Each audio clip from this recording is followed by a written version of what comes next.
You are listening to Rockers in Recovery Radio. If you'd like to read more on festivals, events, blogs, and more, visit rockersinrecovery.com or visit us on Facebook. Thank you and enjoy the show.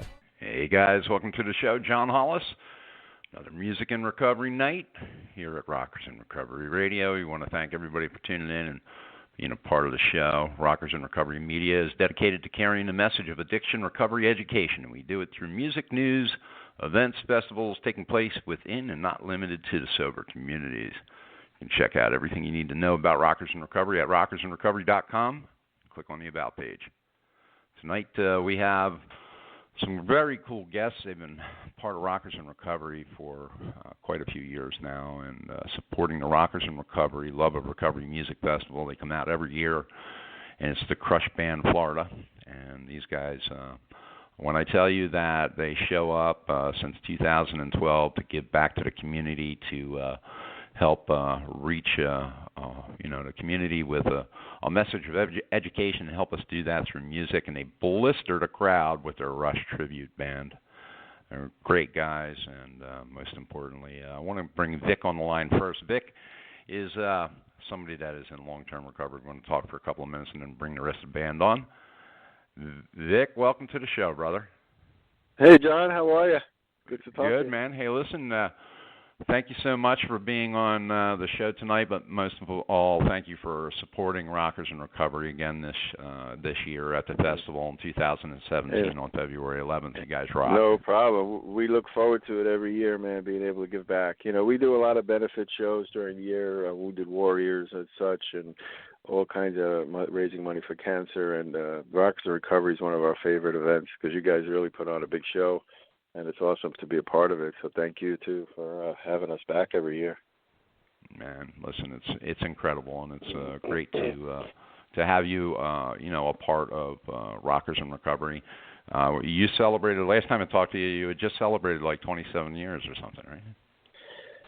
Yeah, well, let's see. I lost track of years at this point. I got clean when I was 34, and I'm going to be 59 tomorrow.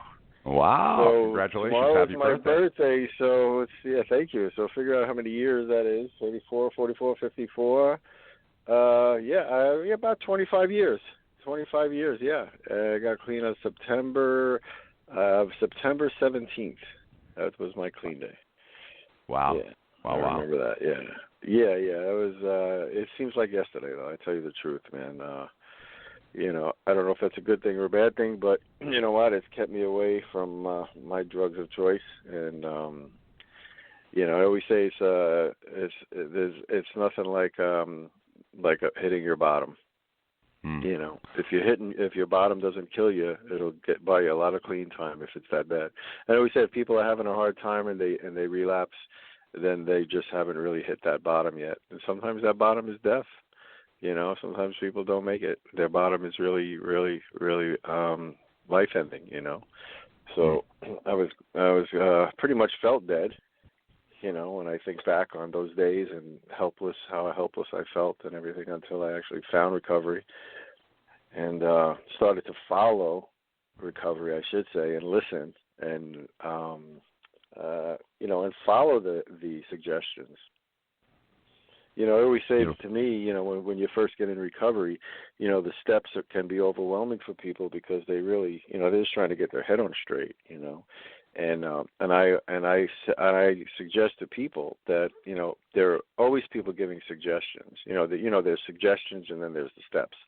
And I always look at the suggestions as the steps before the steps. Just listen to, go to meetings, get there early, sit up front, get a sponsor, call your sponsor, you know what I mean? Raise your hand, share, stay late, make friends, stay out of people, places, and things, so on and so forth, man. I could write my own book, I got all that stuff embedded in my brain. But really what it was about was, again, the suggestions in early recovery for the newcomers. It's just about take the suggestions, and one day at a time and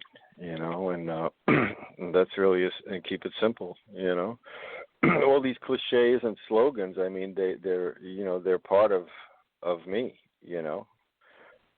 Some people might get tired. I don't want to hear that, and I agree. Well, guess what?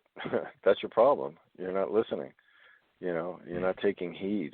I mean, I relapsed the first time around. I came out of detox, and I went to a 10-day detox, and I got what you call the well syndrome, which I had never heard of until I relapsed, and then came back.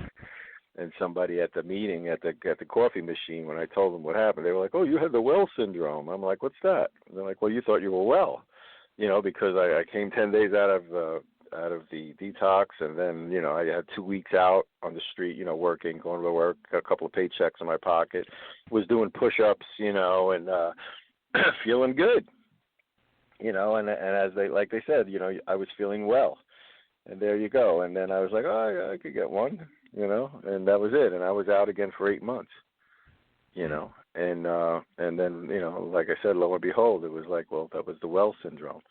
So I could only talk from my own experience, in these kind of things. And again, I never heard of that before. And if somebody would have told me, be careful of the well syndrome, that you're gonna, you're gonna feel good, you're gonna gain weight, you know what I mean? You're gonna get your mind back, you're gonna feel all gung ho, you're gonna have high highs and low lows, and watch out for that well syndrome. That might have taught me something. But I learned from the second bottom, and I also learned to take the suggestions fully, because there's always 2 steps to the suggestions. There's, like they said, let's say go to a meeting, sit up front. I'd go to a meeting and I'd sit in the back. Go get a sponsor and use him, right? I'd get a sponsor, and I'd never call him. You know what I mean? Like I always half-stepped it. You understand? And and I'm sure other people can identify with that. And then what happened was, when I was out again for those 8 months, I tell you, John, I never would have came back to the meetings to recovery if I thought that I did everything you told me to do and that I still relapsed. I would have said, well, why should I go back? I did everything you told me to do, and I still relapsed, right? So what good would it be to come back? But I knew that I didn't follow the suggestion all the way, okay? I knew if I went to meetings and sat in the front. I knew if I got a sponsor and I called him and I did the things the right way, they said, that maybe that would work. And sure enough, it did. And you know what? And like I said, part of that was hitting that bottom. Part of that was actually hitting that bottom that brought me to my knees. Was like, I'll do anything. I surrender. To really surrender, you got to hit a bottom.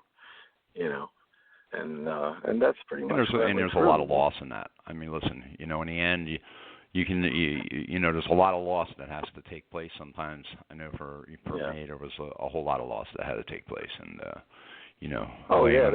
was. Well, I didn't go that far, but I could tell you, I lost contact with my son for a couple of years, and owing the IRS money. My son was young; he was like only 11 at the time. So when I got clean, he was already like in his teens, and it was a little hard to build that relationship back up again. And I was able to do that by staying clean and. And just putting one foot in front of the other, and owing the IRS money was a big hurdle too. And then I heard somebody share in a meeting that it's better you contact them before they contact you and fine you. So I mean, listen, that's like owing Louis money. Yeah, worse than owing Louis money. I tell you though, it still took me a while to actually get up the nerve to contact them, but I still got to them before they found me. So, and you know what? I made a payment plan, and I owed a loan shark money too. And you know what I mean? I missed a Vic for a few months or whatever, and it was like, okay, this is what I can give you. And it was just about facing everything, facing the family. Yeah. Like they say, you're the last one to know that everybody already knows. You know what I mean? Like you think you're hiding it, and you think nobody can see it, and you think you got this big secret, and really everybody knows. They may not say anything, but they're talking. They're thinking, like they're worried about you.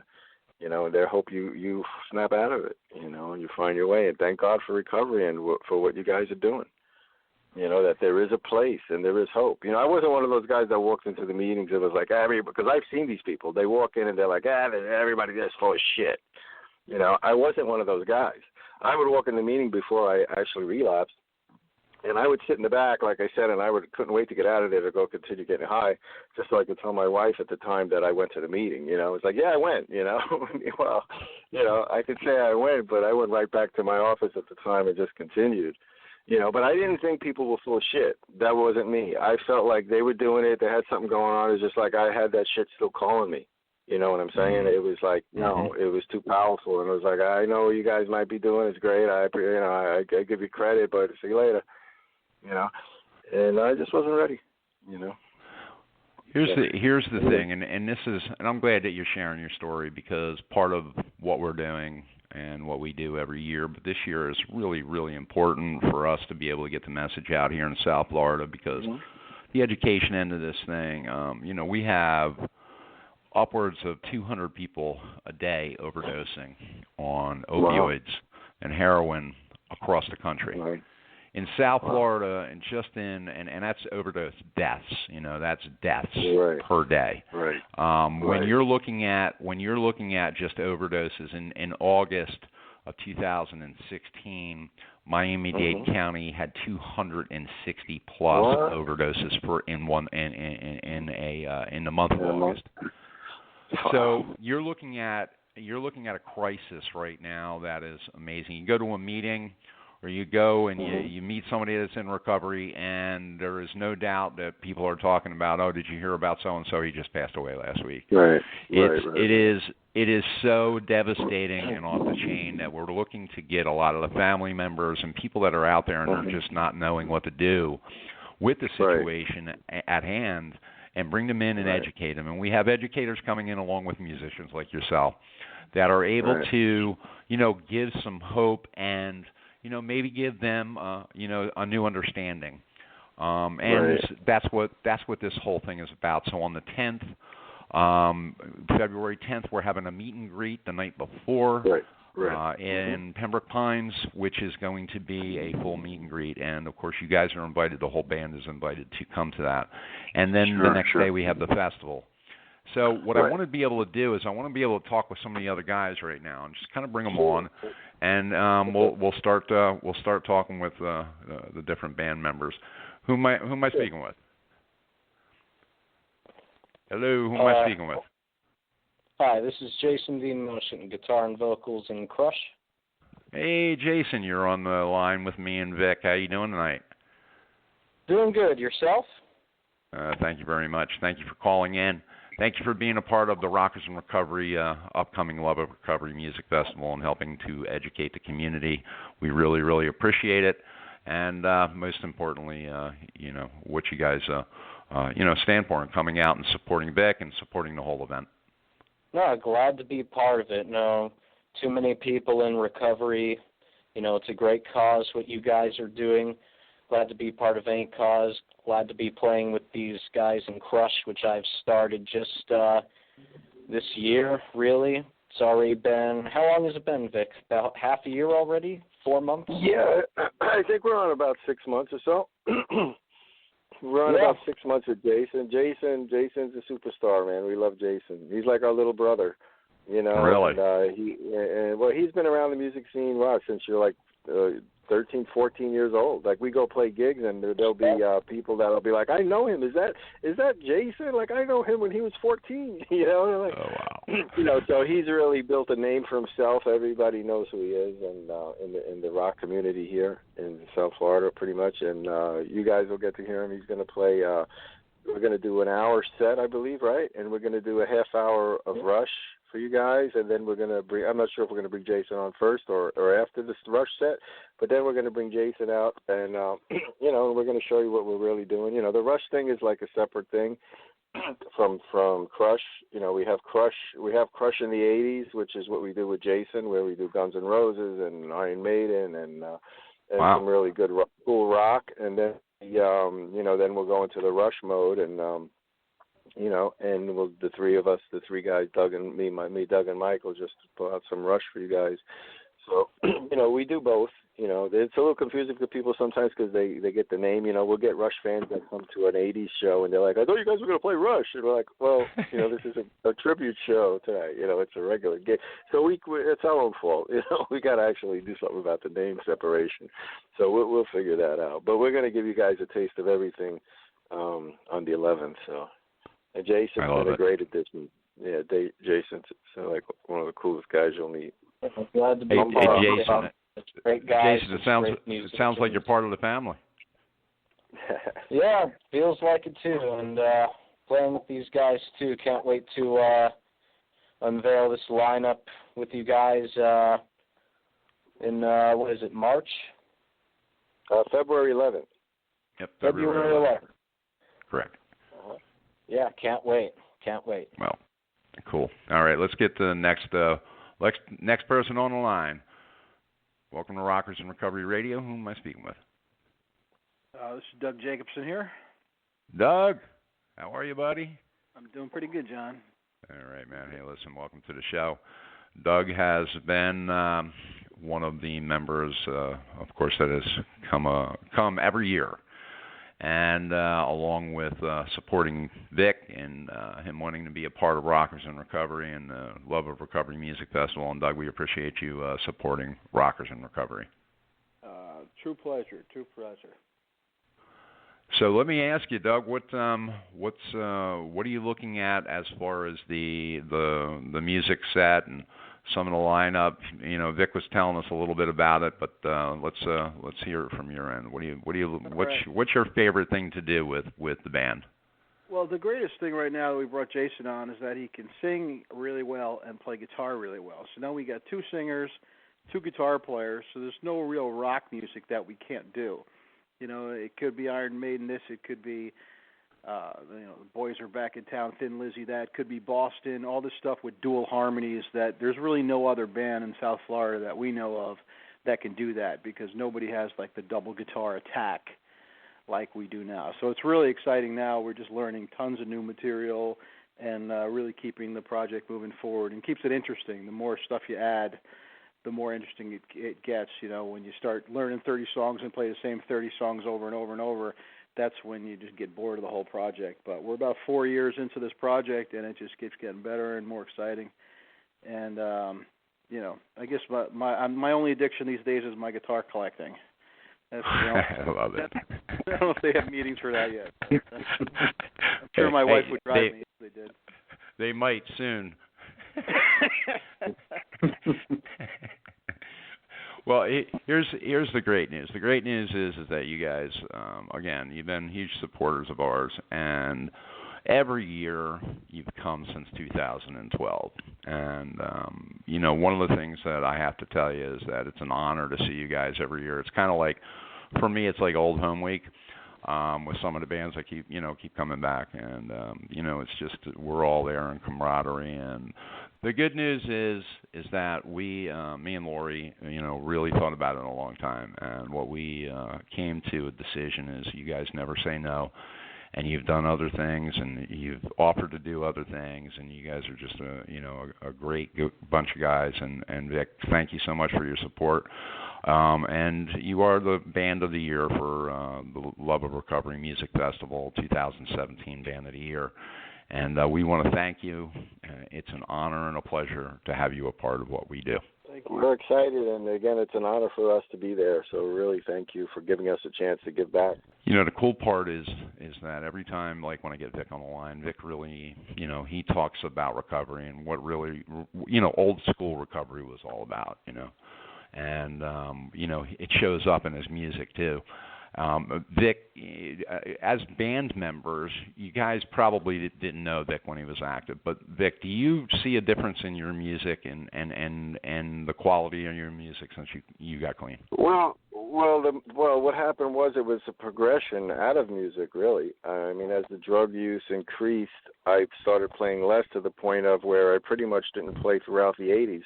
And that's why it's funny because I'm playing with these guys now, and they'll name me bands from the 80s. Maybe the 90s. Actually, I got clean early in 90. I think it was 92. So I missed most of the 80s. And people are like, do you remember this band? You know this song? And I'm like, who? What? And it's like because those years again. And I played into my late 20s, and then my mid 20s I played. And then, again, I think at 29 it started accelerating. And then by the time I was 34, I got clean. So, if I got clean in 92, and I figure I started in mid-80s, like really went downhill, and I stopped playing. So yeah, it actually didn't affect my music I mean, I remember when I was really young, okay, when I was 18 and 19, actually even younger, 16, 17, 18, and, you know, was first smoking like THC, you know, before we get on stage, and I would get, I mean, you know, I'd be making mistakes, and, you know, it was just, I would get petrified, I'd start shaking, you know, and then I couldn't do that anymore. And then, you know, when I reached my 20s, I found cocaine, and then as I progressed into smoking, freebasing when I was 29, I started freebasing at 29. Okay, and by 30, I was like trying to stop, and I wasn't able to stop until 34. Okay, so no, I didn't play during those years.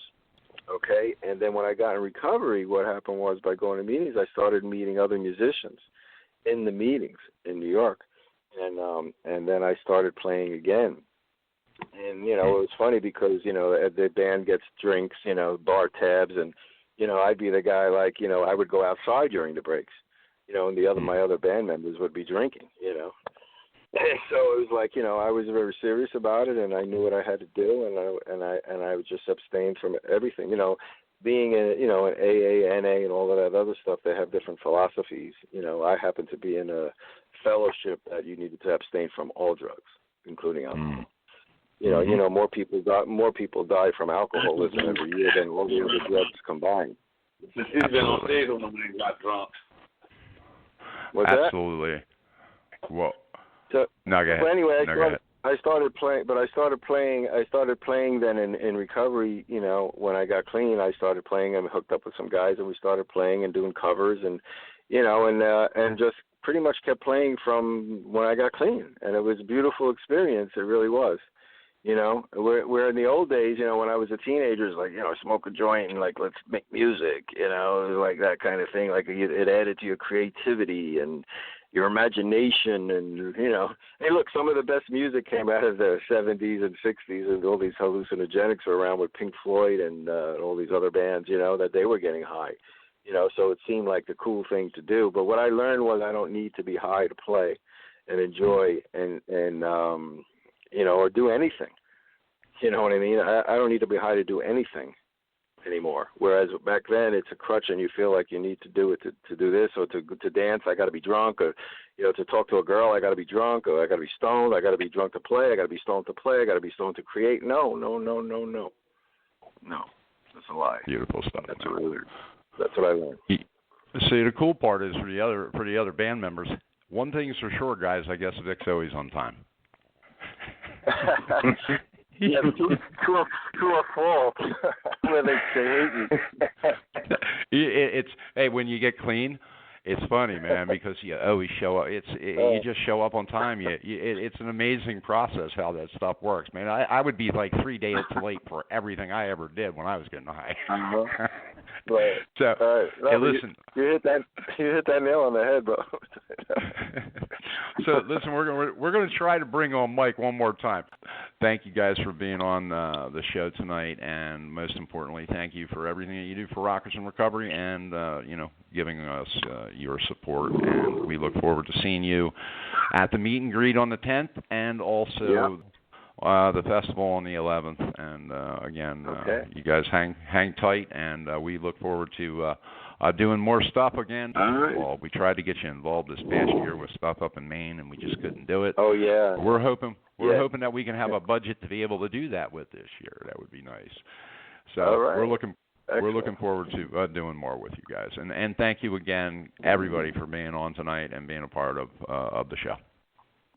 Not a problem. We appreciate it, John. We'll be talking before the 10th, and we'll see you the 10th for sure. I'm loving it. Appreciate it, guys, and we'll talk soon. All right. All right. Thanks, John. Be good.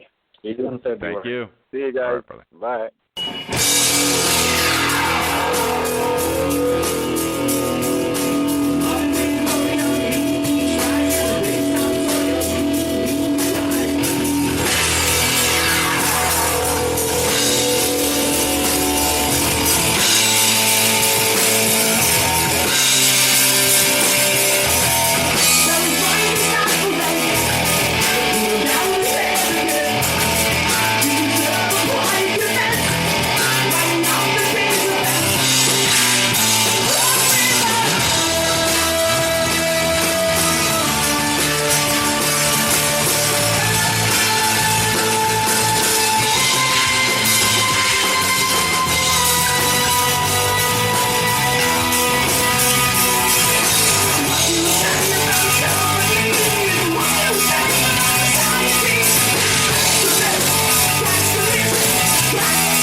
With the Lucky Land Slots, you can get lucky just about anywhere.